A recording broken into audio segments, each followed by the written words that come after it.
Hello everyone, welcome to this video. In this video, we'll be studying about this question, which is a detailed description of this socks shoes property.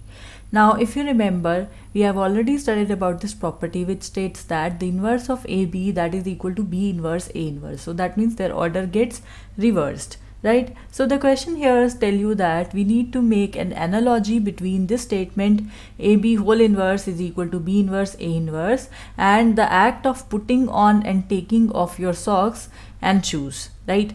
So let's take one question, because in this question we have many questions. So let's take one questions each time. So first of all, let's talk about this one. So for the property, this one AB whole inverse is equal to B inverse A inverse, let's take A as the act of putting on socks. Let's take B as the act of putting on shoes. So what would be A inverse? It would be the reverse of A, so that means it would be taking off your socks. And what would be B inverse? It would be the reverse of B, which means taking off your shoes. So now what would be this event AB? AB is first of all you put on your socks and then you put on your shoes, right? So putting on socks followed by putting on shoes is what is AB. What is AB inverse? The reverse of this AB. So that means you will take off your socks as well as your shoes, right? What about this event B inverse A inverse? So B inverse is first of all the inverse of B. What is that? Taking off your shoes. So first of all you will take off your shoes and then you will take off your socks, right? This makes sense. Hence we have both of them as equal to each other. However, you can see that this A inverse and B inverse does not make any sense. Why that is so? Because if you first of all remove your socks and then you remove your shoes, it is not feasible, because first of all you will remove your shoes, then only you are able to remove your socks, right? So therefore A inverse B inverse cannot happen. Hence we cannot have this thing, but we have this result with us, right? So let's move on to the second question. In the second question here, they are saying, this is your second question, they are saying find distinct non-identity elements A and B from a non-abelian group such that this property holds. So AB whole inverse is equal to B inverse A inverse. So actually the property here for sock shoe property, it give you this one. However, for non-abelian group we need to prove that there exist some elements A and B such that this property AB whole inverse holds. So let's look at our example here. So if you see here, we need to find A and B, right, such that this property holds. So let's take A as the act of putting on the lights and B as the act of reading the paper, right? Now what would be AB? AB would be first of all we put on the lights and then we read the paper. That is okay. What would be its reverse? Its reverse would just be, okay, before getting on to the reverse, first of all let's see that whether they belong to a group which is non-abelian or not. So for that we require AB not equal to BA, right? So your AB is put on the lights and then read the paper, right? What is BA? BA is read the paper and then put on the lights. So you see this statement, actually BA is not possible, because only you can only read the paper once you have switched on your lights, right? So you see clearly AB is not equal to BA. If that is so, our group is non-abelian in nature. Okay, so now we have the appropriate condition with us. We have two elements A and B which are taken from non-abelian group. Now we need to check about this condition, that AB inverse that is equal to A inverse B inverse, right? So if you look to check this condition, we take the cases one by one. Your AB was to put on the light and read the newspaper, right? Your AB was what?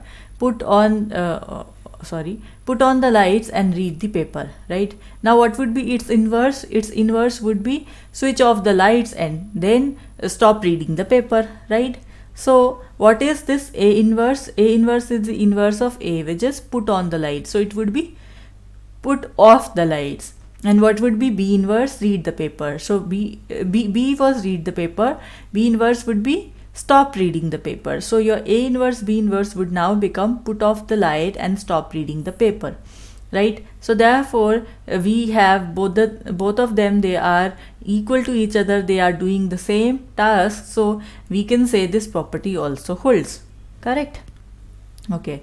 Now in the next question, what they are asking you, they are asking you that we need to give an example which shows that in a group, is it possible to have this property that AB whole raised to power minus 2 that is not equal to B raised to power minus 2 composed with A raised to power minus 2, right? So let's have a look at this one. So we need to take an example of this. So taking an example in this terms of analogy only, if we consider we have in total 30 balls present in our bag, right? So let's define the task A as removing 5 balls from it and the task B as adding 20 balls to it.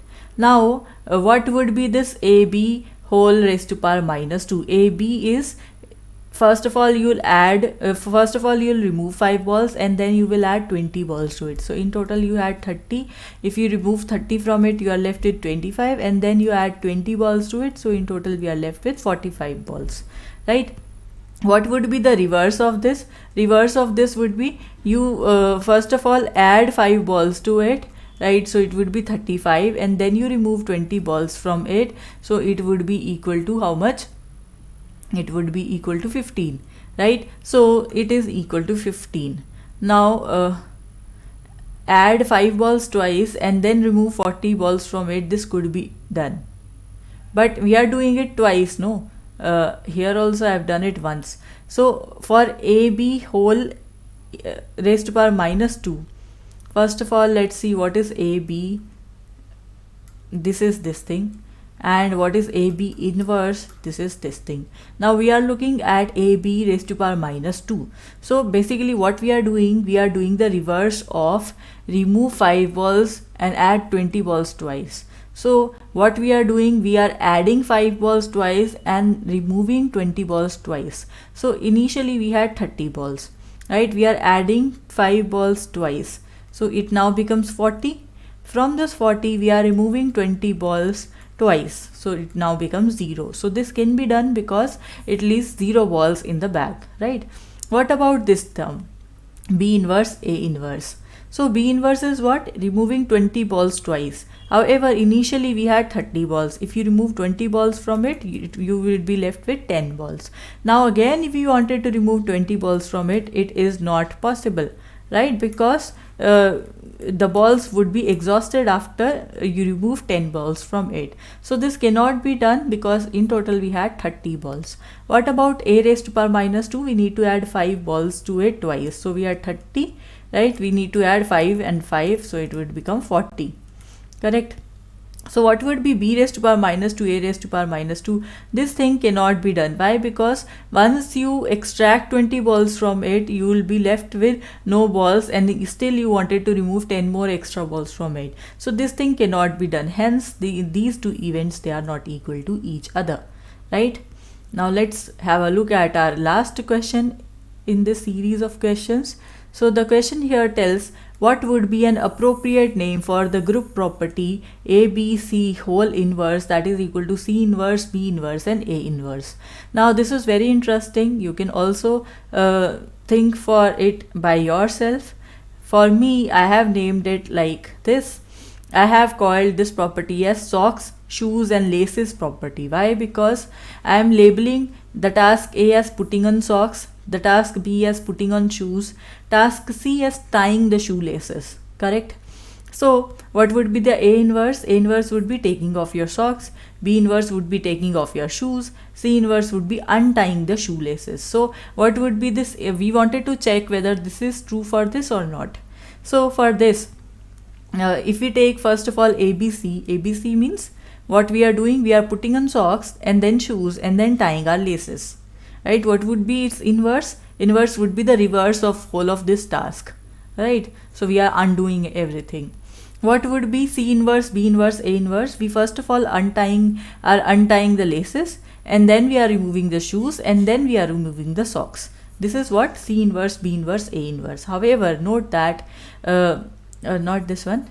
A inverse, B inverse and C inverse, this does not make sense here. Why? Because once what would be A inverse? A inverse is taking off your socks. So you cannot first of all take off your socks without removing shoes and without opening the shoelaces, right? So this event cannot occur. A inverse, B inverse, C inverse. Hence, from here we can clearly see AB C whole inverse is equal to C inverse, B inverse and A inverse. And this is what we wanted to tell here. So I have named this property as socks, shoes, laces property.